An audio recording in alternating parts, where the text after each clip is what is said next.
जय हिंद दर्शकों, आप देख रहे हैं जेपी न्यूज चैनल। मैं हूं आपके साथ विकास मिश्रा। दर्शकों, इस समय हम जनपद प्रतापगढ़ के थाना क्षेत्र आसपुर देवसरा के नगर पंचायत ढकवा के नीमा गोपालपुर हाल पर मौजूद हैं। यहाँ पर हमारी मुलाकात समाज सेवी यशवंत यादव जी से हुई है और इनसे हम चर्चा कर रहे हैं जो है स्वास्थ्य विभाग को लेकर।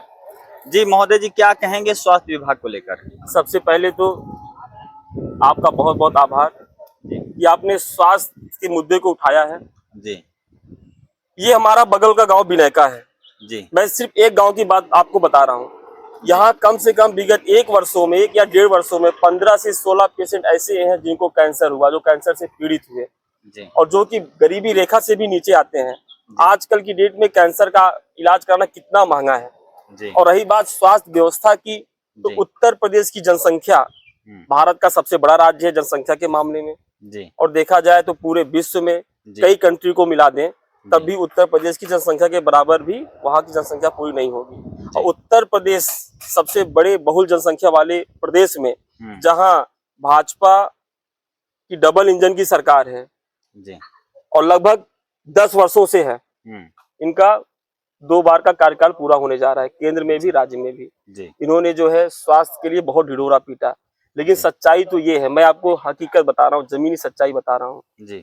हमारी रामगंज नगर पंचायत में 12 गांव है, ढकवा नगर पंचायत में 12 गांव है। उसके अलावा भी देवसरा ब्लॉक से भी, पट्टी से, प्रतापगढ़ से कई लोग हमारे संपर्क में आते हैं जो बीमार हैं, जो परेशान है। मैं उन्हें लेके जाता हूँ बीएचयू जैसे बड़े संस्थान में, जहाँ की लोगों की इतनी भीड़ है, जबकि अदर राज्य बिहार से भी वहाँ लोग आते हैं। अब अगर पेशेंट को पेट में दिक्कत है, गरीब आदमी है, डॉक्टर साहब अल्ट्रासाउंड लिख देते हैं, तो अल्ट्रासाउंड की डेट उनको मिलती है 3-4 महीने बाद की, 6 महीने बाद की। अब ये आप जान लीजिए कि लोग इतने गरीब हैं, उनके पास पैसा नहीं इलाज कराने के लिए। मोदी सरकार अखबारों में, पेट्रोल पंप पे बड़ा बड़ा बैनर लग जाता है, आयुष्मान कार्ड से गरीबों का मुफ्त इलाज हो रहा है। कितने लोगों का आयुष्मान कार्ड बने ही नहीं है, जो गरीब आदमी है। उनका फाउंडेशन है, कम से कम 6 सदस्य होने चाहिए। उसके बाद जिसके घर 3 आदमी है, वो गरीब है, वो कैसे इलाज कराएगा, बताइए आप जरा इस पे। उसके बाद भी आयुष्मान कार्ड का तो ये हाल है कि डॉक्टर साहब के पास आप जाएंगे, डॉक्टर साहब बोलेंगे ओपीडी में आयुष्मान कार्ड नहीं चलता है, पहले पूरी जांच कराओ, जांच कराने में पैसा लगता है, जांच कराने के बाद आपको बीमारी क्या है, उसके बाद अब आयुष्मान काउंटर पे जाओ। और कोई आदमी अगर एडमिट भी हो गया तो आयुष्मान कार्ड से दवा आपको मिलेगी। काउंटर पे बहुत लंबी लाइन लगी है, प्रक्रिया करने में, वहां तक पहुंचने में 2 घंटा लगेगा, दवा तुरंत चाहिए। ये तो हाल है आयुष्मान कार्ड का। अब रही बात मुख्यमंत्री राहत कोष और प्रधानमंत्री राहत कोष, ये पहल बहुत ही अच्छी है, लोगों का पैसा आता है, 1 महीने 1.5 महीने में आ जाता है। लेकिन जिसको तुरंत इलाज की जरूरत है, जैसे कि डॉक्टर साहब ने बोला कि आपको हार्ट अटैक आया है, कम से कम आपके पास 1 हफ्ते का समय है, स्टेंट पड़ जाएगा, आपकी जान बच जाएगी, तो उनका एस्टीमेट बनाने में तहसील से, प्रतापगढ़ जिले से या जिले से रेफर सचिवालय में जब पहुंचता है कागज, उसके बाद वहाँ 1 महीना लग जाता है। अब इधर पता चला पैसा उनका आ गया, इधर 1 हफ्ते में जान चली गई। अब गरीब आदमी, यहाँ तक कि बहुत से लोग ऐसे हैं, इतनी गरीबी है, लोग रोज कमाते, रोज खर्च करते हैं, दवा के नाम पे लोग पैसा जमा करके नहीं रखते हैं। सबके पास, पूरे क्षेत्र की मैं बात कर रहा हूँ, 2-4% लोग ऐसे होंगे जो संपन्न अपना इलाज करा सकते हैं प्राइवेट संस्थानों में जाके।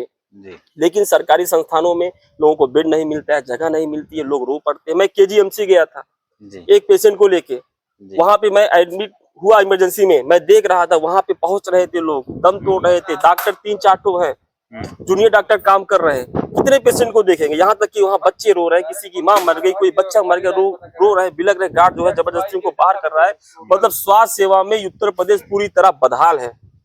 हमको आश्चर्य होता है, स्वास्थ्य मंत्री, इनके विधायक, मंत्री दौरा करने जाते हैं हॉस्पिटलों में, वहाँ क्या देख के आते हैं। आखिर अगर वहां कोई भी व्यक्ति चला जाए या आप खुद अपना कैमरा लेके चला जाए, तो वहां आपको देख के इतना दर्द महसूस हो, आप वहां 1 मिनट खड़ा नहीं हो पाएंगे इमरजेंसी में। उसके बाद उत्तर प्रदेश के लखनऊ में बहुत ही प्रतिष्ठित हॉस्पिटल एसजीपीजीआई, मैं वहां गया, वहां देखा इतनी भीड़, लोगों से मैंने बात किया तो कोई बिहार से आया है, कोई मध्य प्रदेश से आया है, कोई मुंबई से आया है। उत्तर प्रदेश का तो आप बात ही मत कीजिए, इतनी वहां भीड़ होती है। इसका मतलब है कि उत्तर प्रदेश में ढंग का एक ही संस्थान है। आखिर कम से कम ऐसे संस्थान उत्तर प्रदेश की जनसंख्या को देखते हुए कम से कम 4-5 तो होने चाहिए, लेकिन सरकारों का इस पे कोई ध्यान ही नहीं है। रायबरेली एम्स का भी मैंने वही हाल देखा, उस पर भी सरकार नहीं ध्यान दे रही है। योगी सरकार ने कहा कि हर जिले में हम मेडिकल कॉलेज खुलवाएंगे, हमारे प्रतापगढ़ भी मेडिकल कॉलेज खुला है, वहां भी मैं गया, वहां कोई व्यवस्था नहीं है। लोग जाते हैं, उनको कहीं और दिखाना पड़ता है। यहाँ तक कि सामुदायिक स्वास्थ्य केंद्रों में भी दवा ढंग की नहीं मिलती है, जांच नहीं होती है। तो यहाँ तक कि सरकार क्या कर रही है इस विषय पे हमको बड़ा आश्चर्य होता है। जो हमारी मीडिया है, लोकतंत्र का चौथा स्तंभ है, उनको इन सब मुद्दों को उठाना चाहिए। मैं देखता हूँ हम लोग तो चंदा लगा लगा के गरीबों का इलाज कराते हैं, किसी तरह जाते हैं वहां पे लेके। अब पता चला बीएचयू में लेके गए, ऑपरेशन तुरंत होना है, डॉक्टर साहब कहते हैं ऑपरेशन की लंबी डेट लेनी पड़ेगी। वहां जाओ तो ऑपरेशन की डेट 1 साल बाद मिल रही है। लोग प्राइवेट में इलाज करने के समर्थ नहीं, लोग कहाँ जाएंगे, लोग तो दम तोड़ दे रहे हैं। इंसानियत बचाना सबसे बड़ी चीज है और इसमें योगी मोदी को ध्यान देना चाहिए। 10 वर्ष हो गए ना राज्य में योगी सरकार, केंद्र में मोदी सरकार की, आखिर क्या हो रहा है?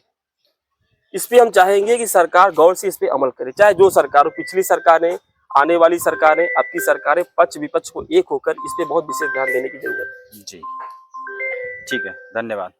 जैसा कि आप लोग देख रहे हैं जो है कि हमने जो है समाज सेवी, युवा नेता, युवा शिक्षक, ऐसे तमाम इनको नाम दिए गए हैं और आप लोग बराबर हमारे चैनल पर इनको देखते आ रहे हैं। और आज इनका विषय था स्वास्थ्य विभाग को लेकर। क्या स्वास्थ्य विभाग में यही सच्चाई है या कुछ और? जानने के लिए आगे बने रहें हमारे साथ। और हाँ, अगर आपको इनकी बातें सही लग रही हैं तो उस पर कमेंट करके अपनी राय दें। जल्द हाजिर होते हैं नए खबर के साथ। जय हिंद, जय भारत।